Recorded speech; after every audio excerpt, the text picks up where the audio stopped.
drop. I'm going to Guan Guan after I get to the Gooner in me also goons some Marvel Rivals. Oh, so I'm going to be getting to Guan Guan after I get to the news. Okay, I feel like if Cole got over his preconceived notions, he might actually like. What the hell is Shimonetta? What is Shimonetta? Shimonita.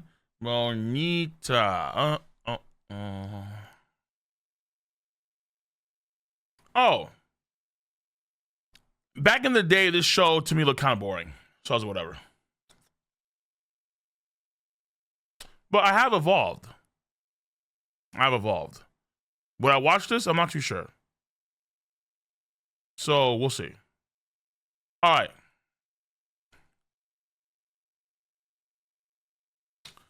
First things first, James Gunn Superman is now the highest grossing solo Superman movie at the domestic box office, surpassing Man of Steel.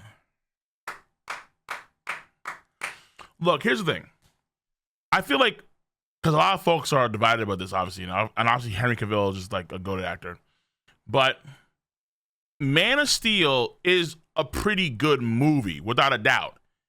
It just doesn't feel like it's Superman. Man of Steel, like just seeing Kal-El not really save anybody, really, as hundreds of thousands, maybe not, tens of thousands were dying, as like, you know, people around him getting annihilated, like that one court scene where everyone just blows up around him and he's just there looking all studly and shit. I'm like, goddamn. Versus the flip side where you have James Gunn Superman.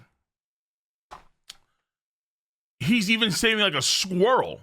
He even saves a squirrel in the movie. It's like, bro, what the hell? Like, they're different types of Superman, but one is more Superman than the other, and that is the James Gunn version, because he adheres more to what Superman should be rather than James Gunn, which is way more like he is more stoic, more badass in some senses. But he doesn't feel like he's Superman. He feels like he's like fucking Black Adam or something. So like to me, I think Man of Steel is a good movie. I think it's like a really good movie. I give it like an 8 out of 10. Honestly, Man of Steel. I think it's a great movie. But Superman 2025 is amazing. I think it's like a 9 out of 10. I even get a rating, a 9 out of 10. It's on my, let me see. I think I gave it a rating of 9 out of 10, even on my timeline. You're here. 3 days ago. Boom. Just get the fuck out of my face. I gave, oh my God, you're my way, aren't you? I'm not promoting. Thank you. Superman gave it 9 out of 10. And in fact, that's before I gave it 8.5 out of 10.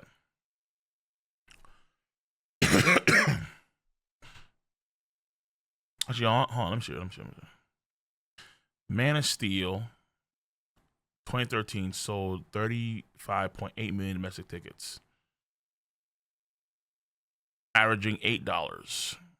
Superman 25 has sold 25 million. Oh, so far grossing, but they're more price tickets. The high price tickets. Okay, so what is the idea that because the tickets are more money as a result, but not many folks are want to see the movie compared to, let's say, 2013, even though 2013 was in the height, like the peak, or like that era was the peak of superhero films? Like, come on, bro.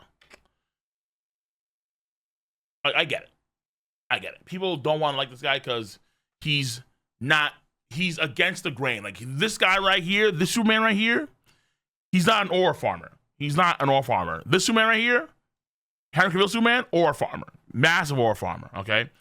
I think that's the thing. Is like this Superman is portrayed as like a way more badass figure. An ore farmer.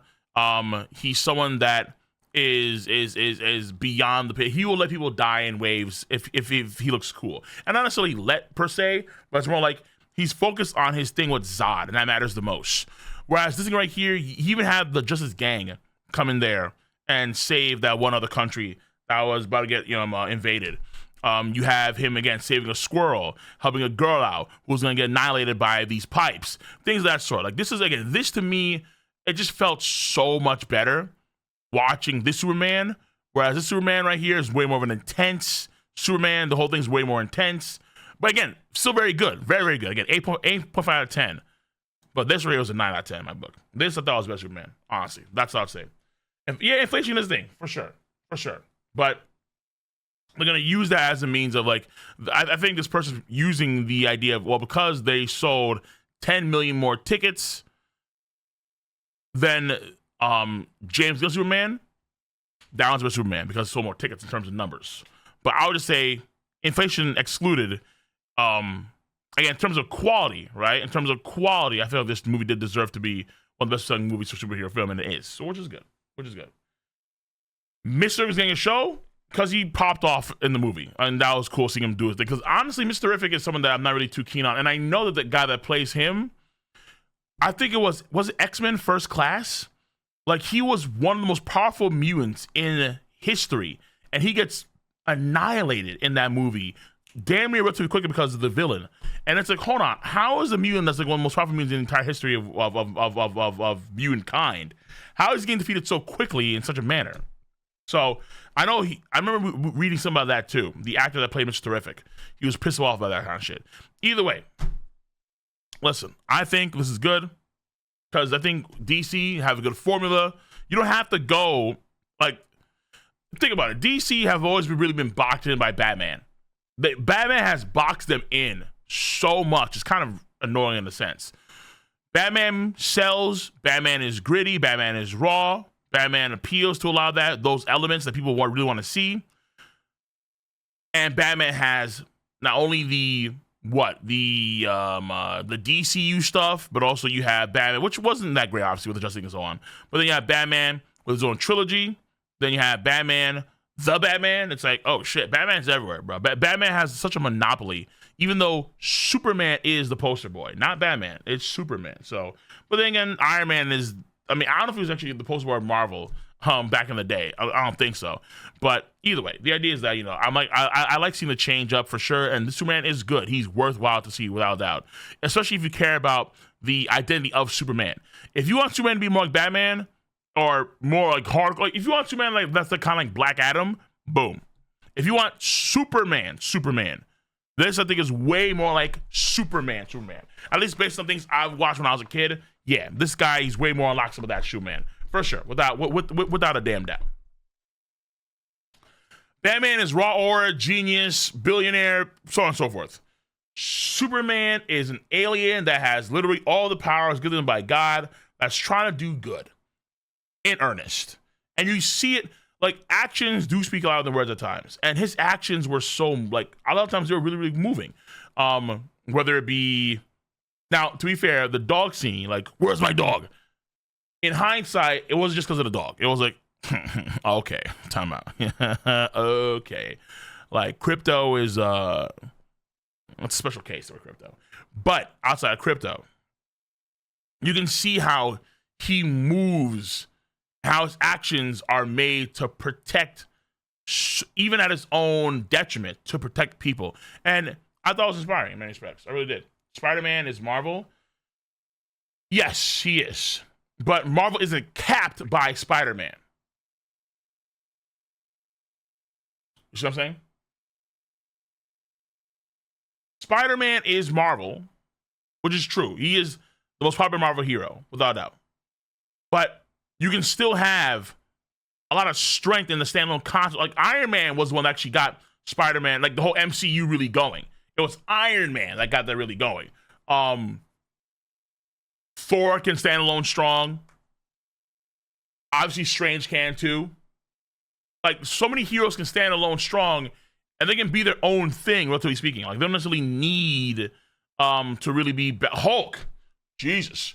Hulk can stand along strong and don't necessarily need to be under the umbrella or follow the same model as Spider-Man shit, right? They really don't. But it felt like with the DC, the first iteration of, you know, DCU stuff, they were all trying to be like Batman, like Batman Rising, Batman Dark Knight. They're trying to be that, essentially. My opinion, Flash is the most powerful hero. Oh, he probably is, honestly. But the Flash, I'm talking about like the icons, like the poster boys of like the franchises, right? Or like the Superman is DC. At least that's what it should be. Not Batman.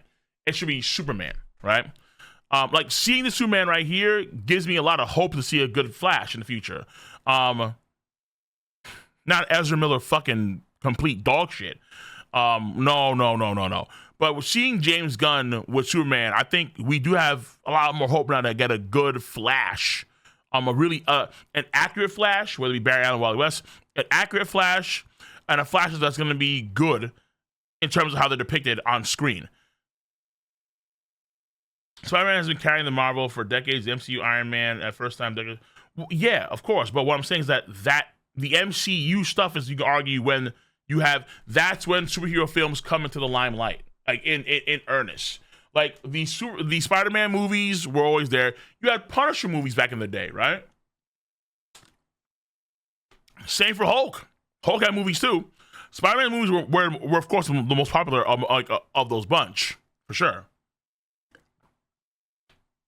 You have the old Fantastic Four movie, like a while ago. I'm just saying that like Iron Man is what kicks off like the gold rush for superhero films.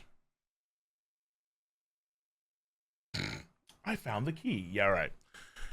All right, either way, this I think is good news. That's all we want to say.